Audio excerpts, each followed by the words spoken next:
Hey, what's up guys? Today we're going to be doing the chapter 28 manga review of Boruto. So without further more ado, let's get into this. So inside the beginning part, we get to see that, Boruto and Kawaki are strolling down Konoha, just have a nice good old stroll, and then they run across Sadara. And that's when, they went to go get food and all that stuff. And it appears that it's been Kawaki's first time really ever eating out. So this man's has really been deprived of really everything inside his life. He hasn't even gone out to go eat and all that. Not only has he been treated badly and all that, but like I say, he not even tried that food before, which is very surprising. Of course, that's when Sadara asked that and he got very arrogant about it, but yeah, that's when we found out about all that stuff. But yeah, anyways, as they're eating and all that, they're finished. That's when these kids are playing and they run into Kawaki, and Kawaki just goes berserk on him and he almost kills him, but Naruto comes in and just stops it. And Sadara is just questioning him, like, why would you even do that? What is wrong with you? Why would you try to kill a kid? Like, what are you, man? Like, that's what she was basically acting like, which that is a very normal reaction for someone acting like that. You'd be questioning him too, like, why would you even do that? What are you trying to kill a little kid for, man? Like, they're just playing. But yeah, anyways, they go to the flower shop afterwards, and that's when they run across, Ino and all that. They're trying to go pick flower pots and all that. Sadara gets on his case about, just immediately picking up a flower pot, not really showing too much interest, and trying to pick one for Himawari. But, that's when he kind of like claps back at her. But anyways, that's when Naruto comes up to and he's basically telling her, keep your senses up and all that good stuff. That's pretty much what he was saying to her, because she's part of the Yamanaka clan. She's a sensory ninja, and he just wants her to be on par. But anyways, after all that stuff, that's when they go pick the flower pot out and they went to go put the flowers in. But Kawaki didn't see the flowers as flowers. He saw it as test tubes, and he saw the pot as the pot with the tubes in it and the water and all that. And that's when he saw Jigen's face, because that scared the lights out of him.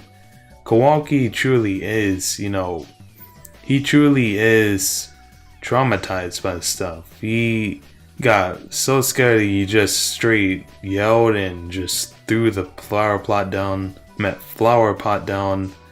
And that's when we get to see Naruto bond with Kawaki, which I thought that moment was so nice. It didn't necessarily get me into tears, but it kind of had me in my feels. Like, that was a feel-good moment to see Kawaki being bonded with, Naruto bonding with Kawaki. Kind of like when Izuka was bonding with Naruto through his hard times of pain.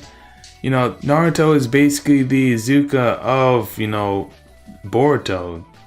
He's gonna be there for him to try to embrace him as much as he can. Because, that's what he's supposed to do. And, that's why I freaking love Naruto so much. He's such a good father figure and all that. He's just so good. So after all that, that's when Sadara and all that depart for them and they go home. And that's when they run across, Boruto. And Boruto is still kind of salty that Himawari's vase got destroyed, and he just like slapped glue inside Kawaki's hands, which he got very insulted by, despite him buying a new vase with flowers in it to try to replace it. Boruto is still feeling some kind of way, and of course he like ran away afterwards. But after all that, we got to see Kashin Koji and Delta outside of Konoha now. And they got to, they were talking about coming in. That's when Kashin Koji basically explained to her that there's sensory ninjas around and you can't really just come in like talking about, you can't just come in because he knows the leaf. They will sense your chakra if you're not from the hidden leaf. So he specifically stated that. And you know, all that stuff they're talking about, the Yamanaka clan and all that. And you know, Delta is basically stating like, oh yeah, that war stuff. Because you know, Kashin Koji knows about all that good stuff from the hidden leaf. So this is really, you know, giving me some Toby vibes of, you know, is Kashin Koji like, you know, Jiraiya possibly? But, you know, we know that Jiraiya was definitely not inside the Great Shinobi War, the Fourth Great Shinobi War, so, well, from what we see. So, you know, it's probably not him, but hopefully he's like a love child or his brother or just, you know, a cousin from the clan. He's probably something like that. He could have been part of the, you know, Jiraiya's clan, because we don't really know too much about Jiraiya's clan. So he could be one of the members of Jiraiya's clan, and he could probably say, oh yeah, I remember I was in the clan with Jiraiya and Jiraiya died and all that stuff, and I want to go rogue. Like, it could be something like that in the matters. Yeah, this really gave me some Toby vibes from Naruto. So, like I said, this is quite interesting.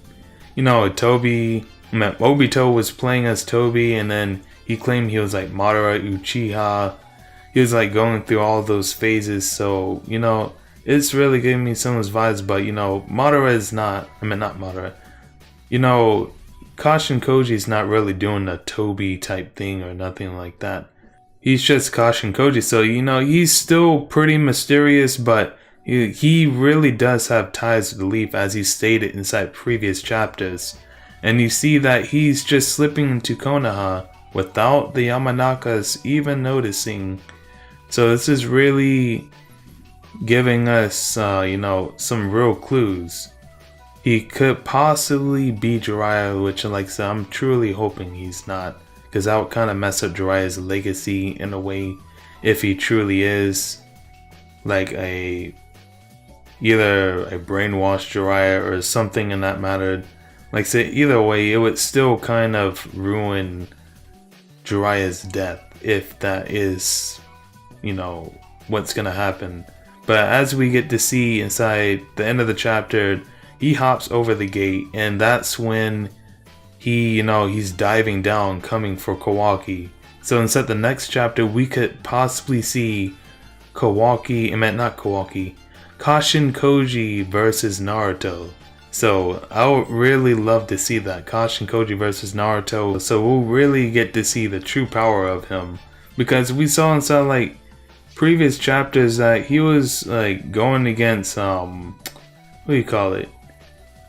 He could summon a toad that could smush I think I forgot what Kashin Koji else did. He was like, I think he fought against Boruto, did the Rasengan and all that, and he seemed to recognize Boruto.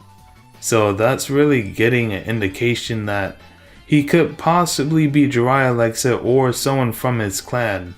Because it's weirdly mysterious that he would like point at Boruto and recognize him as, like, you know, Naruto's son. So that's really kind of suspicious right there. So we just had to see in the next chapter who Kashin Koji is gonna fight, because this is gonna be very interesting. I can't wait for, you know, next month. I really need them to make this weekly, because, you know, waiting monthly is kind of killing it for me. But, you know, I get really hyped whenever it does come around.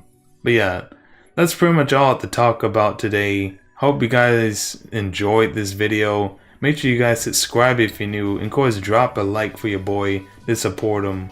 But yeah, anyways, tell me what you guys think down in the comments. It's been your boy Dio Balboa. I'm out.